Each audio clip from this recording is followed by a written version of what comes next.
যারা পুত্রবধূ ঘরে এনেছেন, ঘরের যে সুখ শান্তি ছিল, ছেলে বিয়ে দেওয়ার পরে পুত্রবধূর একার কারণেই পুরা সংসারটা একটা অশান্তির কারণ হয়েছে। এমন আছে না নাই? সমাজে অধিকাংশ ফ্যামিলির মধ্যে এই অভিযোগ আছে। কারণ আপনি ছেলে বিবাহের সময় আপনি দেখেছেন বিয়ের আপনার বিয়ার কত সম্পত্তি আছে, গোলশানে কয়টা ফ্ল্যাট আছে, তারপরে আপনার গুলিস্তানে কয়টা দোকান আছে, এরপরে চরের মধ্যে কয়টা বাড়ি আছে, সেগুলো আপনি দেখেছেন। মেয়ে দিকদার কিনা এ বিষয়ে আপনি জাস্টিফাই করেন নাই। মনে রাখবেন, মেয়ে দেখার ক্ষেত্রে সে দিকদার কিনা, মেয়ে দিকদারের আগে তার মার খবর নেবেন। অর্থাৎ মেয়ের মা সে দিকদার কিনা, নামাজ পড়ে কিনা, ঠিক মতো রোজা রাখে কিনা, তার আত্মীয় স্বজনের সঙ্গে ওই মহিলার সম্পর্ক কেমন, তার শ্বশুর শাশুড়ির খেদমত ওই মহিলা করেছে কিনা, অর্থাৎ মেয়ের মা। যদি তথ্য পান যে না মেয়ের মা ভালো, তাহলে আপনি মনে করতে পারেন যে এই মেয়েও ভালো হওয়ার সম্ভাবনা বেশি। আবার সতর্কতামূলক নিয়ম হচ্ছে শুধু মেয়ের মা না, মেয়ের নানি পর্যন্ত দেখবেন যে তার নানি কেমন ছিল। যদি এমন হয় যে নানিও ভালো মাও ভালো, তাহলে আপনি 80% চোখ বুঝে এটা ধরে নিতে পারেন যে মেয়ে ভালো হবে। আর যদি এমন হয় নানি খারাপ ছিল মা ভালো, এখানে আপনি 60% ধরতে পারবেন মেয়ে ভালো হওয়ার সম্ভাবনা আছে। যদি এমন হয় নানি ভালো ছিল মা খারাপ, সেখানে 40% ধরতে পারেন। আর যদি তথ্য এমন পান যে মেয়ের নানিও খারাপ মাও খারাপ, মেয়ে দিনদার, এই মেয়ে ভালো হওয়ার সম্ভাবনা মাত্র 20%। এজন্য এই বিষয়গুলা মাথায় রেখে আমাদেরকে সামনে অগ্রসর হতে হবে। ছেলে বিয়ে দিবে, মেয়ে বিবাহ দিবে, অথবা যুবক ভাইয়েরা যারা আছেন বিবাহের জন্য প্রস্তুতি নিচ্ছেন, কথাগুলাকে আপনাদের একদম মেনে চলার জন্য নিয়ত করেন, তা না হলে ভবিষ্যৎ জিন্দেগি অন্ধকার হয়ে যাবে। তাহলে মেয়ের গুণ দেখলেন, ছেলের গুণ দেখলেন, উভয়ের সম্মতিতে বিবাহের জন্য অগ্রসর হচ্ছে। এখন প্রস্তুতি হচ্ছে, ছেলে মেয়ে দেখবে, মেয়ে ছেলে দেখবে। এটা দেখা আবশ্যক, এটা দেখার সিস্টেম উভয় পক্ষ করে দিবে। ছেলে মেয়ে দেখবে, মেয়ে ছেলে দিবে। তার মানে এটা না যে ছেলে আর মেয়েকে গোপনে কোথাও এক রুমে অথবা বাহিরে কোথাও ঘুরতে পাঠায় দিলেন যে তোমরা একদম খোলামেলা কথা বলো। এটা করা যাবে না। উভয় পক্ষের লোক থাকবে, অথবা মেয়ে পক্ষের লোক আছে অথবা ছেলে পক্ষের লোক আছে, মুরব্বীদের সাথে নিয়ে ছেলে মেয়ে দেখতেছে। আপনি যা জিজ্ঞাসা করার ওখানে করেন। এমন কোন সাবজেক্ট নাই যে গোপন কথা আপনাকে জিজ্ঞাসা করতে হবে। এটা বিবাহের আগে জিজ্ঞাসা করার পারমিশন আপনার নাই। আপনি অন্যভাবে তথ্য দেন, মেয়ের অন্য কোথাও সম্পর্ক আছে কিনা, অন্যভাবে বাহির করেন। বাঙালি অনেক সময় এমনটি বলে থাকে, মেয়ে দেখতে গেছে, সবার সামনে দেখার পরে প্রস্তাব দেয় যে আমার পার্সোনাল কিছু কথা আছে মেয়ের সঙ্গে। মেয়ের সঙ্গে পার্সোনাল কি কথা বলে, আলাদা গিয়ে এই কথাই বলে যে তোমার কোন জায়গা সম্পর্ক আছে নাকি। আচ্ছা বলেন তো, কোন মেয়ের যদি 10টা সম্পর্ক থাকে, এটাকে বিয়ের আগে কেউ স্বীকার করবে? তাই ফাও কথা জিজ্ঞাসা করে কোনো লাভ আছে? খামাখা আপনি ছোট হইলেন। এজন্য এগুলা বাহির করবেন অন্য মাধ্যমে, এগুলা প্রশ্নের জিনিস না। এখন মেয়ে দেখার ক্ষেত্রে কাদেরকে নিবেন? ছেলের বন্ধু, ছেলের বড় ভাই, ছেলের ব্যবসায়িক পার্টনার, এরপরে ইত্যাদি ইত্যাদি যা আছে, সমাজের নেতা খেতা, এদেরকে নিয়ে আমাদের সমাজে মেয়েদেরকে দেওয়া হয়, হয় কিনা? এটা করা যাবে? কাউকেই নেওয়া যাবে না। আপনার দুলাভাই রাগ হলো, বড় ভাই রাগ হলো, আপনার বন্ধু রাগ হলো, কে রাগ হলো আর খুশি হলো, এটা মুসলমানের দেখার সময় নাই। মুসলমান দেখবে আমার আল্লাহ রাগ হচ্ছে কিনা। আপনার স্ত্রী বিবাহের পূর্বে আপনার জন্য দেখা যায়, আপনি দেখবেন সাথে আপনার মা নিতে পারেন, বোন নিতে পারেন, আপনার অন্য কোন মহিলা যদি সম্পর্কে থাকে, আত্মীয় স্বজন, খালা, ফুফু, তাদেরকে নিতে পারেন। মহিলা সংখ্যা বাড়ান, সমস্যা নেই। একবার না, তিনবার, চারবার মহিলাদেরকে দেখান, কোনো সমস্যা নেই। কিন্তু আপনার বিবাহের মেয়ে, আপনার পাত্রী বিবাহের পূর্বে আপনার বাবাও দেখতে পারবে না, তার জন্য এটা দেখা হারাম। কথা কি বুঝছেন? ক্লিয়ার কথা। ছেলে বিয়ে দিবেন, বিবাহের আগে আপনি পাত্রী দেখতে পারবেন না, এটা কবিরা গুনাহ।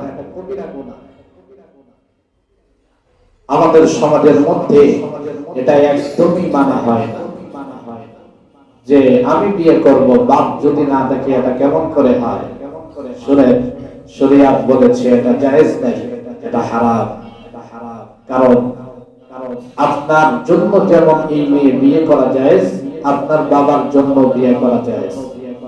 বিয়ে করা হারাম হবে তখন যখন আপনার সঙ্গে বিবাহ হবে, তখন তার সঙ্গে বিবাহ করা এটা আজীবনের জন্য হারাম। কিন্তু যতক্ষণ পর্যন্ত মেয়ের বিয়ে আপনার সঙ্গে না হবে, ততক্ষণ পর্যন্ত আপনার বাবা ইচ্ছা করলে মেয়েকে বিয়ে করতে পারে। আর বাংলাদেশে এমন ঘটনা বহু আছে, বাপ আর ছেলে মেয়ে দেখতে গেছে, ছেলে বাপ দিয়া শেষকালে বাপই মেয়েকে বিয়ে করছে। এমন ঘটনা নেই? অনেক আছে, আপনাদের ঢাকায়ও আছে, আমার কাছেও তথ্য আছে। আমি কোন এক মসজিদে বয়ান করার পর একজন খুব আমার পিছনে খেপলো, যে হুজুর, এলাকার নামও বলছিলাম জিনজিরা, আজকেও বলে দিলাম, জিনজিরা খুব মানসম্মত একজন লোক, ধর্মীয় লেবাস, দিনদার, পুরা ফ্যামিলি দিনদার। এই বেটাই কাম করছে, ছেলের সঙ্গে বিয়ে দেখতে গিয়ে ছেলের বাপ দিয়া টাকা গরম ছিল, ক্ষমতার গরম ছিল, লাস্টে পছন্দ হয়েছে, নিজেই বিয়ে করছে। তো যেই বেচারা আমার পিছনে খেপছে, আমি একজনকে জিজ্ঞাসা করলাম যে আমার পিছনে খেবার কারণ। কয় হুজুর, কারণ একটা আছে, এটা মহল্লার মানুষ জানে না। কি কারণ? আপনি যেই কথা বলছেন, এই রোগী আর বাপ নিজেই আক্রান্ত। এর বাপ, এর বড় ভাই মেয়ে দেখতে গিয়া এর বাপ নিজে বিয়ে করছে। তো কথা বলার উদ্দেশ্য হলো, এমন রোগ সমাজের মধ্যে বহু আছে, চরেও থাকতে পারে, এজন্য এটা করা যাবে না। আপনার বাবাকে, আপনার মা যদি দেখে, মা গিয়ে আপনার বাবাকে তথ্য দিবে, মেয়ে এমন এমন এমন। আপনার বাবার কাজ হচ্ছে অন্যভাবে তথ্য সংগ্রহ করা, মেয়ে কেমন, মা কেমন, পরিবার কেমন। এটা আপনার বাবা যা পারবে, অন্য কোন পুরুষ বা মহিলা দিয়ে আপনি তথ্য বের করতে পারবেন না। তাহলে মেয়ে দেখবে, মেয়ে ছেলেকে দেখবে, ছেলে মেয়েকে দেখবে, উভয়ের সম্মতি প্রয়োজন। জোরপূর্বক বিবাহ দেওয়া যাবে। ছেলে যদি গার্জিয়ান ছাড়া বিয়ে করে, এটা কি শরিয়াত জায়েজ করে? ফতোয়া হচ্ছে, এখানে মতভেদ আছে।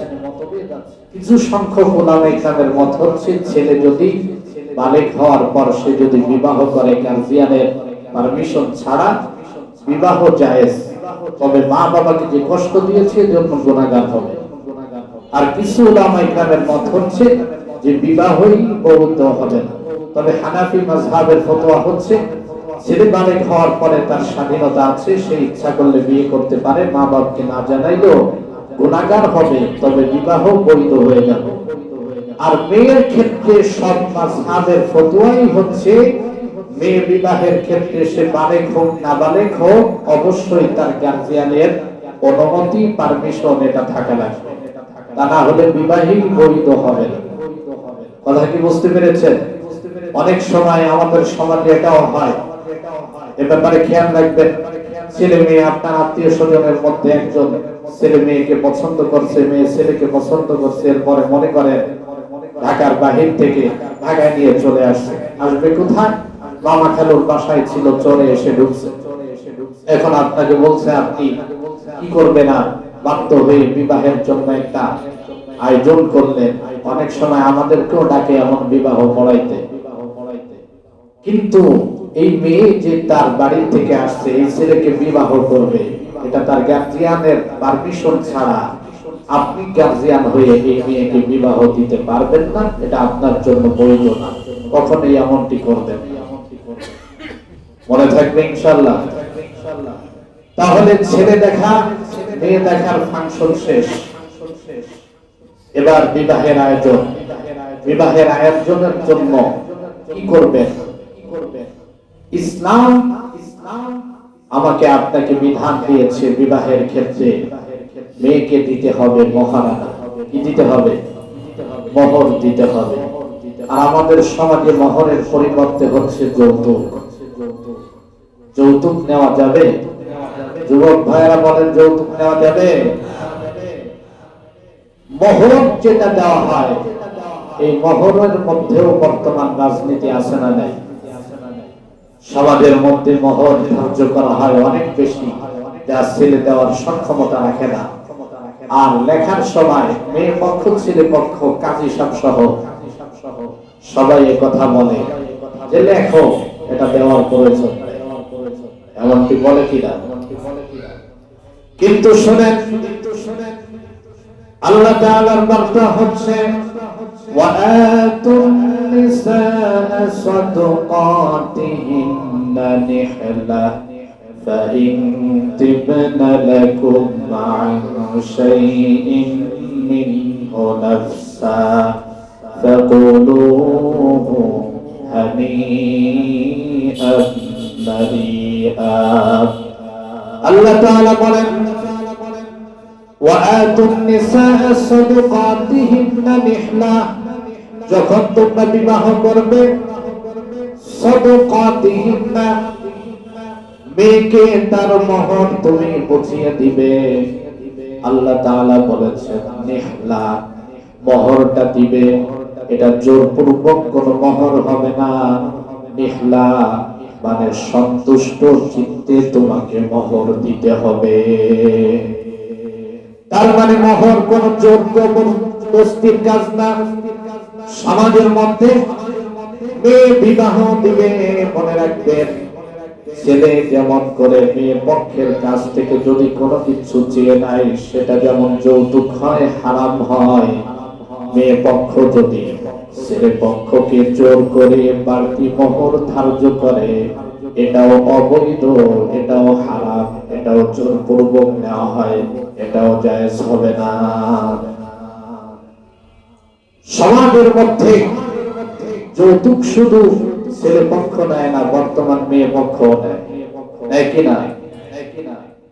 আপনাকে মোহর ধার্য করতে হবে। যে ছেলের সঙ্গে বিবাহ দিচ্ছেন, ওই ছেলের মোহর দেওয়ার ক্ষমতা যদি থাকে 1 লাখ, তাকে 1 লাখ দিতে হবে। সে যদি 5 লাখ দেওয়ার ক্ষমতা থাকে, তাহলে সে নিজেই বলবে আমি 5 লক্ষ দিব। কিন্তু বর্তমান সমাজের বিবাহের মধ্যে ছেলে পক্ষ আর মেয়ে পক্ষের মধ্যে মোহর নিয়ে ঝগড়া ফাসাদ হয় কিনা? এই মোহর নিয়ে অনেক সময় বিবাহ পর্যন্ত ভেঙে যায়।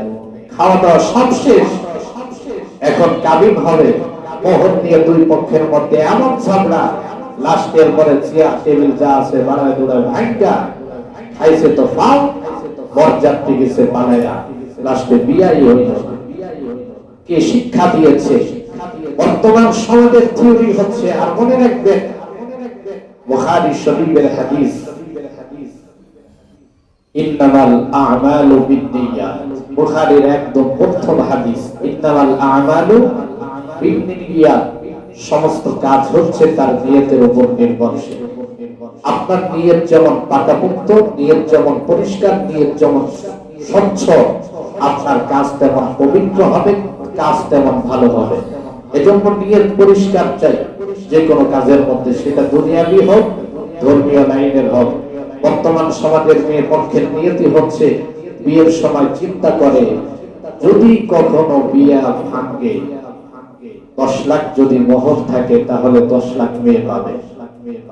এই যে ভাঙ্গার একটা ভাও চিন্তা নিয়ে ওই নিয়ত করে যখনই বিয়ে বাহের প্রথম কাজটার মধ্যেই নিয়তের মধ্যে গলদ ঢোকায় দেয়, তখনই দেশের মধ্যে বিবাহে ডিভোর্সের সংখ্যা দিন দিন বাড়তেছে। কথা বলেন ঠিক না বেঠিক? আর মনে রাখবেন, যৌতুক আর মোহর এই দুইটা জিনিস যদি আমরা কন্ট্রোল করতে না পারি, তাহলে বিবাহের মধ্যে বর্তমান সমাজে যেভাবে বিবাহ বন্ধন ছিন্ন হচ্ছে, এটা দিন দিন বাড়তে থাকবে, কমাইতে পারবেন না। আমি যদি বাংলাদেশের একটা জরিপ বলি, বাংলাদেশের সমস্ত জেলার মধ্যে সবচেয়ে বেশি যৌতুক নেওয়া হয় চট্টগ্রামে। কোথায়? চট্টগ্রামে সবচেয়ে যৌতুক বেশি। আপনি পুরো বাংলাদেশের জরিপ খুঁজে দেখেন, থানার রিপোর্ট খুঁজে দেখেন, আদালতের কোর্টের রিপোর্ট খুঁজে দেখেন, বাংলাদেশের মধ্যে সবচেয়ে ডিভোর্সের সংখ্যা চট্টগ্রামে বেশি। কারণ সেখানে যৌতুকের লেনদেন বেশি চলে। এরপরে মোহর যা ধার্য করা হয়, পুরা বাংলাদেশে আপনারা ঢাকায় আর কোটি টাকা মোহর ধার্য করেন, চট্টগ্রামে অনেক বেশি। কারণ বেশি বাহিরে থাকে, প্রবাসে থাকে, বেশি টাকার গরম আছে। মোহর দেয় 50 লাখ, 1 কোটি, 2 কোটি টাকা মোহর। মনে রাখবেন, মোহর যেটা ধার্য করবেন এটা আপনাকে অবশ্যই পরিশোধ করতে হবে। আচ্ছা বলেন তো, নামাজের হুকুম কে দিয়েছেন? রোজার হুকুম কে দিয়েছেন? হজের হুকুম কে দিয়েছেন? নামাজ পড়া কি, রোজা রাখা, হজ করা আল্লাহ হুকুম দেওয়ার কারণে নামাজ যদি ফরজ হয়, রোজা যদি ফরজ হয়, হজ যদি ফরজ হয়, মোহরের হুকুমটাও দুনিয়ার কোন মানুষদের নেই, এটাও দিয়েছেন কে? অতএব নামাজ যেমন ফরজ, রোজা যেমন ফরজ, হজ যেমন ফরজ, বিবাহের সময়ে মোহর দেওয়া এটাও তেমন ফরজ। এজন্য আপনি মোহর যা ধার্য করবেন সেটা আপনাকে দিতেই হবে। ছেলেরা খুব ভালো করে শুনে রাখেন, বিবাহের সময় আপনি বলে দিবেন 1 লক্ষ টাকা মোহর দেওয়ার সামর্থ্য আমার আছে, 2 লাখ দেওয়ার আছে, আমি 2 লাখ দিব। মনে চাইলে মেয়ে দিবেন, না মনে চাইলে নাই। যদি কোনো মেয়ে পক্ষ যদি এমন করে যে না 5 লাখ দিতে হবে, তা না হলে মেয়ে নিব না, মনে করবেন এখান থেকেই প্রমাণ হয়ে যাবে এই ফ্যামিলির ভিতরে দিনদারি নাই। যে মোহর নিয়ে এমন কড়াকড়ি করতে পারে ইসলামের বিপক্ষে গিয়ে, তার ফ্যামিলির ভিতরে কোনো ধর্ম নাই, তার ফ্যামিলির ভিতরে দিনদারি নাই। দাড়ি, টুপি আর নামাজ যা আছে এগুলা উপরে বেশ, কিন্তু ভিতরে আসলে দিনদারিটা কাজ করে না। মেয়ে পক্ষকে এটা মেনেই নিতে হবে, ছেলের যা সামর্থ্য আছে সে ছেলে তাই দিয়েই মোহর দিবে। কিন্তু মনে রাখবেন, মোহর কম হোক বেশি হোক এটা দিতেই হবে। আমাদের সমাজে এখানে অনেক মানুষ আছে বিয়ে করছেন 30 বছর, 40, 50। আমি হাত উঁচু করতে বলবো না, হয়তো লজ্জা পাবেন, কিন্তু খোঁজ নিলে দেখা যাবে 50 বছর বিয়ে করছেন, এখন পর্যন্ত মোহর পরিশোধ করেন। এমন নাই, কামনাকির স্তরে না থাকলেও অন্য এলাকায় তো আছে। মনে রাখবেন, আপনি যেই টাকা মোহর ধার্য করেছেন, মোহর যদি পরিশোধ না করেন, কিয়ামতের ময়দানে আপনাকে জিনাকারের কাতারে দাঁড় করানো হবে। স্ত্রীর মোহর পরিশোধ করে দিবেন। আবার আমাদের দাদা নানা যারা আছে একটু মুরব্বী টাইপের, এরা বিয়ের সময় বুঝাই দেয়, লেখো মোহর 5 লাখ, এটা দেওয়া লাগে না, বাসর রাত্রে গিয়া বোর কাছে মাপ চাইয়া নিবা। এটা কোনো বেটা মানুষের কাম? প্রথম রাত্রেই যদি বোর কাছে মাপ চান, বাকি জীবন তো থাকলোই। আপনি যে 9 নম্বরের পুরুষ, এটা তো প্রথম রাত্রেই পরীক্ষায় ফেল। মহিলার কাছে আপনি মাপ কেন চাইবেন? আর মনে রাখবেন, আল্লাহ বলেছেন সাদাকাতিহিন্না নিহলা, মোহর আপনাকে সন্তুষ্টি চিত্তে দিতে হবে, খুশি মনে দিতে হবে। এটা এমন মনে করলে হবে না যে আমার উপরে এটা জুলুম আসছে, এটা জুলুম, আমাকে বাধ্য করেছে এত দিতে হবে। তারপরে ওর কাছে গিয়া বললেন, বিনিয়ে বিনিয়ে অনেক সময় মাপ চায় না, এটা সেটা বলে যে তুমি তো আমার, আমার সব সম্পত্তি তো তোমার, তো টাকা পয়সা নিয়ে আর লেনদেন নিয়ে এত ঝামেলা রেখে লাভ কি?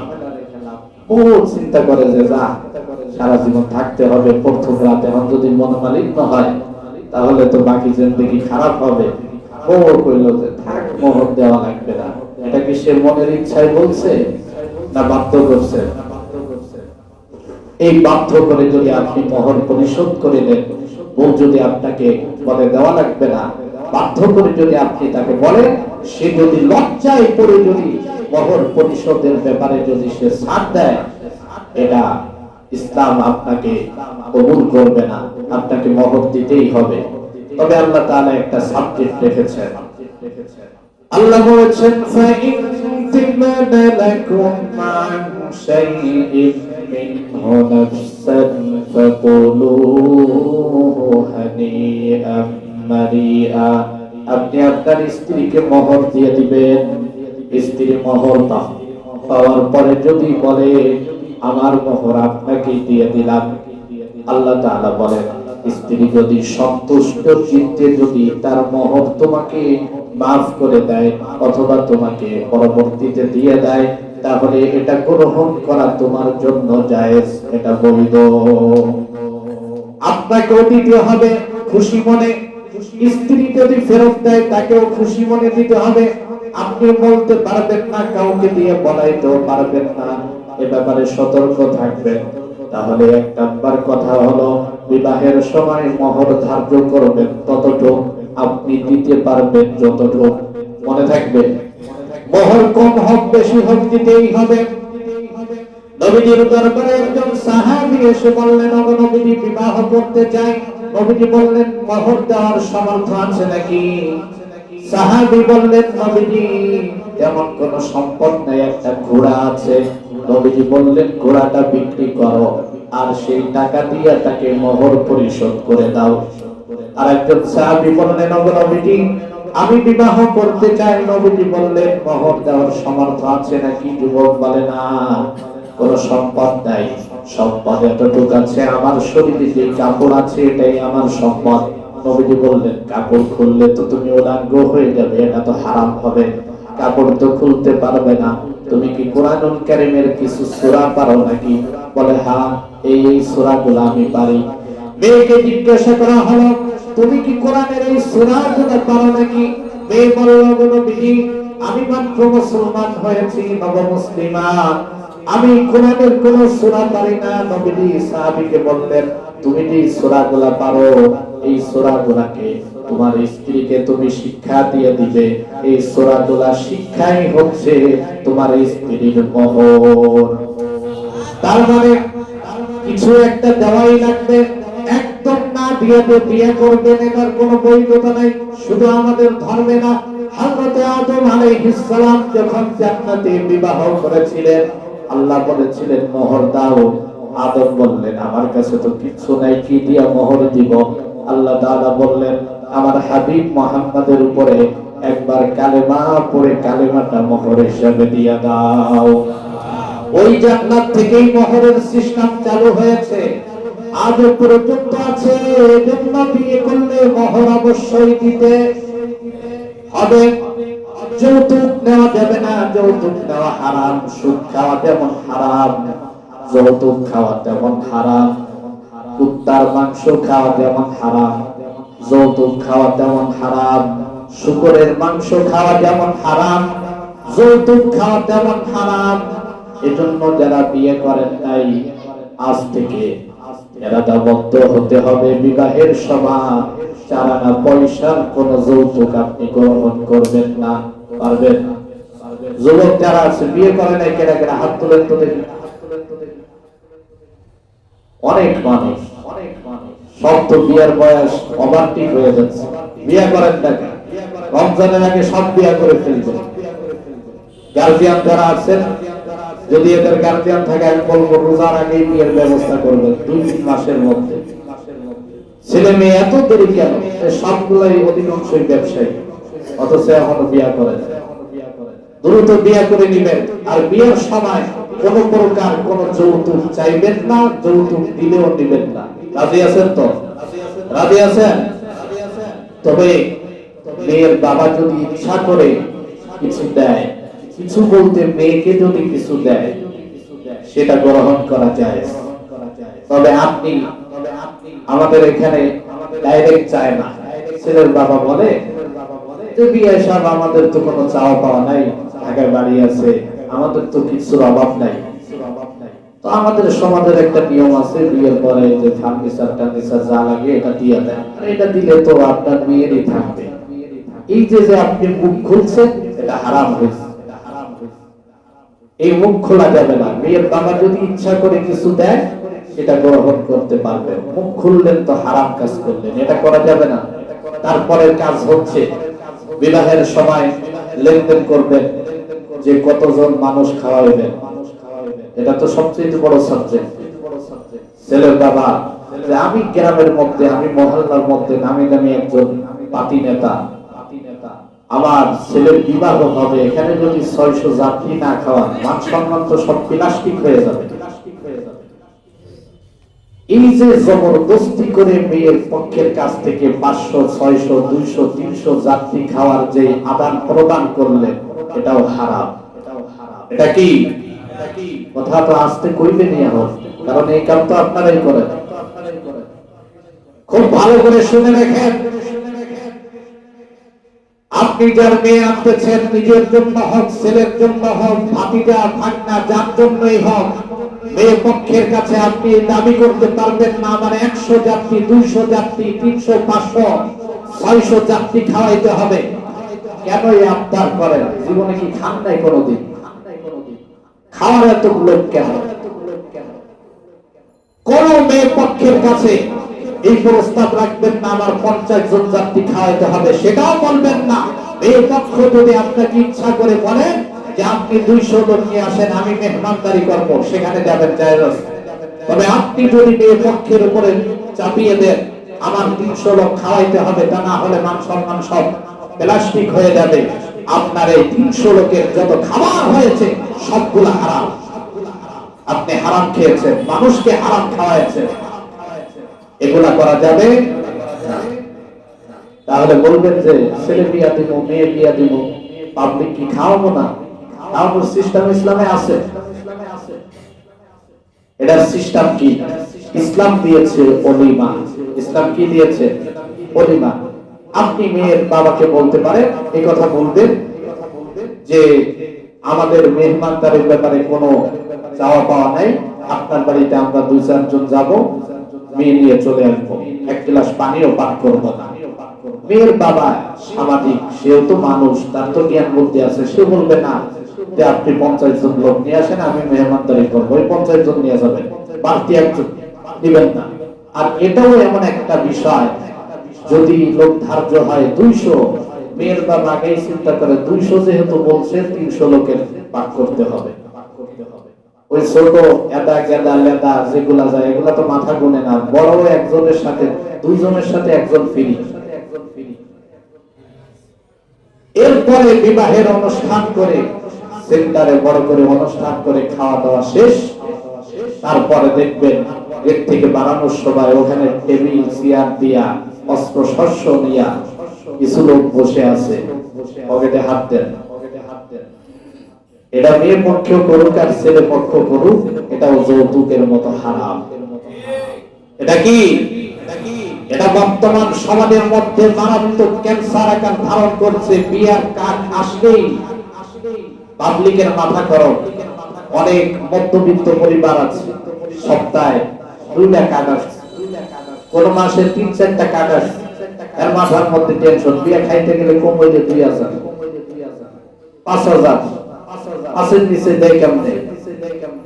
এই টেনশন। আগে দেখতাম গ্রামগঞ্জের মধ্যে মানুষ যদি ডাকাতি করতে চাইতো, ডাকাতি করার 1 সপ্তাহ আগে চিঠি দেখতো আপনার বাড়িতে ডাকাতির জন্য আসতেছে, মানুষ ভয়ে আতঙ্ক থাকতো। আর এখন যদি বিয়ার কাট আসে, মানুষ ওই ডাকাতির মতো আতঙ্কে থাকে যে 5,000 যাবে, ঠিক কিনা? এজন্য এগুলো করা যাবে না।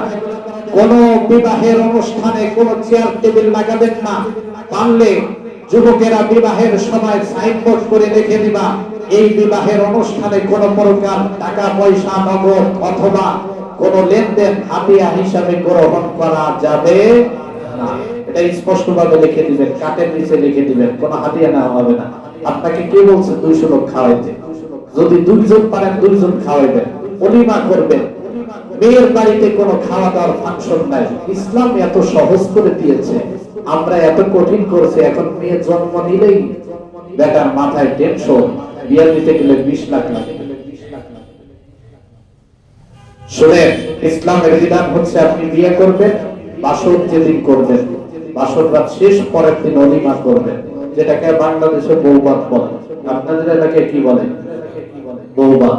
এই বৌভাতের আয়োজন করবেন, এটা জায়েজ সুন্নাহ, নবীজি করেছেন তার কয়েক স্ত্রীর বেলায়।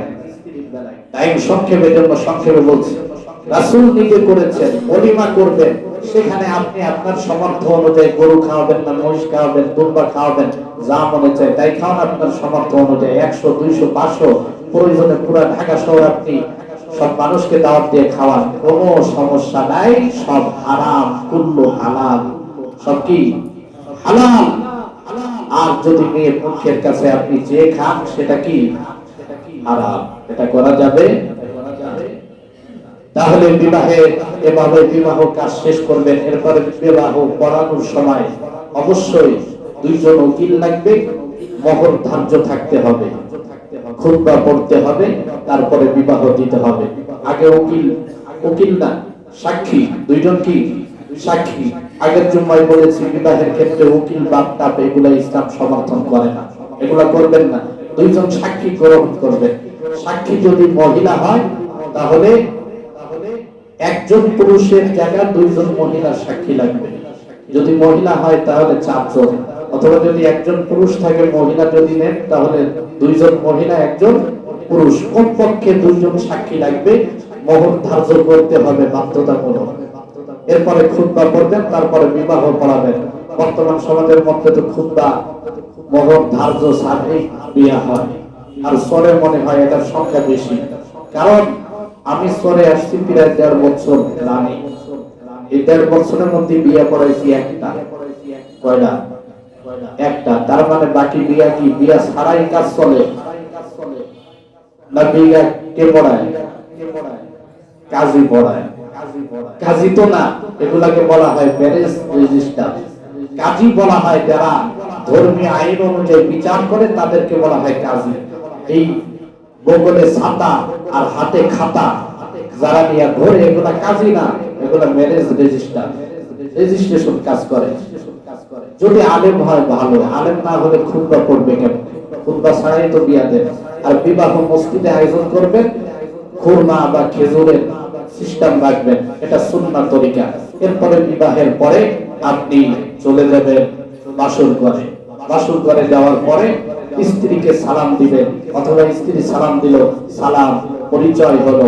আপনার একটা কাজ হচ্ছে, আপনি আপনার স্ত্রীর সঙ্গে কিছু কথাবার্তা বলার পরে, যুবকরা খুব ভালো করে শুনে রাখেন, স্ত্রীর মাথার চুলগুলা 2 হাত দিয়া গুছায়া ডান হাত দিয়া ধরবেন, কোনার দিয়া। আবার এমন ভাবে ধরেন না যে চিৎকার মারা শুরু করে। ডান হাত দিয়া ধরে তারপরে আলাম নাশরাহ লাকা সাদরাক ওয়া ওয়াদানা আনকা উযরাক আল্লাযী আনকাদা যাহরাক, পুরো সূরাটা পড়বেন। পড়ে তার মাথায় একটা ফু দিয়া কপালে একটা চুমা খাবেন। এই আমলটা যদি করেন সারা জীবন আপনার স্ত্রী আপনার বাধ্য থাকবে।